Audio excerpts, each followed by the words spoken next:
യുടെ മധുകളിൽ നിന്ന് ചില കാര്യങ്ങൾ പറയാൻ ഞാൻ ആഗ്രഹിക്കുകയാണ്. നാഥൻ തൗഫീഖ് നൽകുമാറാകട്ടെ. ആമീൻ.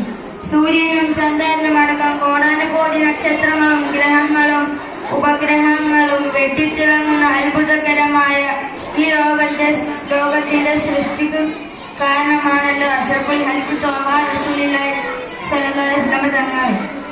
ആ മുത്ത് റസൂലിനെ സ്നേഹിക്കാതെയും പാതകൾ പിൻപറ്റാതെയും എങ്ങനെയാണ് നമുക്ക് മുമ്പോട്ട് ജീവിക്കുവാൻ സാധിക്കുക?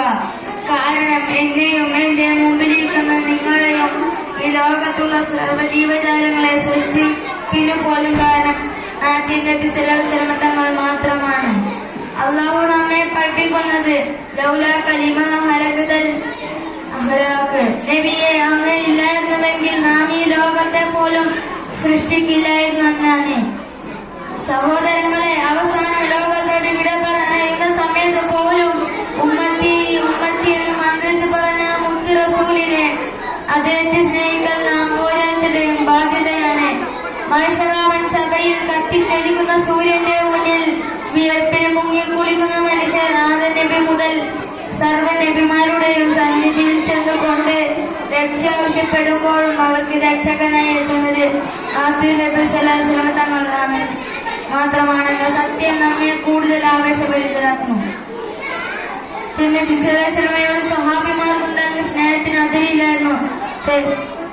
നബി സല്ലല്ലാഹു അലൈഹി വസല്ലം തങ്ങൾ എന്ത് പറഞ്ഞാലും രണ്ടാമതൊന്നും ആലോചിക്കാതെ പ്രവർത്തിക്കുന്നതായിരുന്നു അവരുടെ ശൈലി. നബിയോടുള്ള സ്നേഹത്തിന് മുന്നിൽ ശരീരം കഷ്ണം കഷ്ണമായി മുറിക്കപ്പെട്ടാലും അവർക്ക് പ്രശ്നമില്ലായിരുന്നു. ബദർ യുദ്ധം നടക്കുന്ന സമയത്ത് അൻസാരികളുടെ പറഞ്ഞ വാക്കുകൾ ചരിത്രത്തിന്റെ തങ്കലിപികളാൽ ഉല്ലേഖനം ചെയ്യപ്പെട്ടിട്ടുണ്ട്. അദ്ദേഹം പറഞ്ഞ, തിരുദൂതരെ, ആർദ്ദുലക്കനം കടലിലേക്കാണ് ഞങ്ങളോട് ചാടാൻ ആജ്ഞാപിക്കുന്നതെങ്കിൽ പോലും അതനുസരിക്കാൻ ഞങ്ങൾ തയ്യാറാണ് എന്നായിരുന്നു. അത്രമേൽ നബിയോടുള്ള സ്നേഹം കൊണ്ട് ജീവിതം ധന്യമാക്കിയവരായിരുന്നു സ്വഹാബാക്കൾ. ലോകഗുരു മുഹമ്മദ് മുസ്തഫ സ്വല്ലല്ലാഹു അലൈഹി വസല്ലം തങ്ങൾ ലോകത്തോട് വിട പറഞ്ഞ സമയം സ്വഹാബികൾ അനുഭവിച്ച കടും ദുഃഖം ലോകം കണ്ടതിൽ വെച്ച് ഏറ്റവും വേദനാജനകമായിരുന്നു. അത്രമേൽ നബി സല്ലല്ലാഹു അലൈഹി വസല്ലമയെ ഹൃദയത്തിൽ കൊണ്ട് നടന്നവരായിരുന്നു പ്രിയമുള്ളവരെ സ്വഹാബാക്കൾ.